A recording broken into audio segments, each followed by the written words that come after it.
सम्पूर्ण साथीहरुमा हार्दिक नमस्कार। यति बेला म नेपाल विद्युत प्राधिकरण लेखनाथ वितरण केन्द्र तालचोक कास्कीमा छु।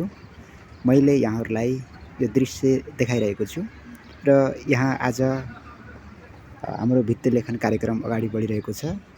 हाम्रो सागर बस्ताकोटी दाइले निकै आकर्षक ढंगबाट भित्ति लेखन गरिरहनु भएको छ। मैले यहाँहरुलाई दृश्यमा पनि देखाउन चाहन्छु। दाइले अझ यो भित्ति लेखन गर्दै हुनुहुन्छ।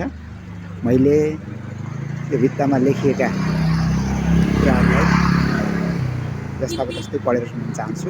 यहाँ लेखिएको छ, विद्युतीय संरचना राष्ट्रको सम्पत्ति हो। विद्युतीय पूर्वाधार विकासको आधार। विद्युतीय संरचनाहरू जथाभावी नछोडौं। विद्युत चोरी नगरी सभ्य नागरिकको परिचय देऊ। लेख्न खोज्नुभएको होला।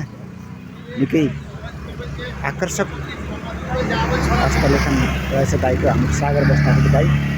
उहाँले अझै लेख्दै हुनुहुन्छ।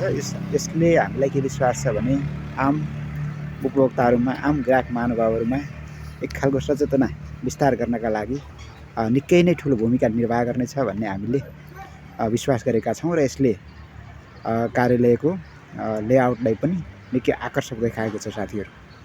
र यहाँ अझै यो गेटमा पनि रङरोगन गर्दै हुनुहुन्छ दाइले र यो रङरोगन सम्पन्न भइसकेपछि त्यसमा पनि अफिसको नाम लेख्ने लगायतका कार्यक्रमहरू हुनेछन्। र अहिले दाइ यति नै साथीहरु।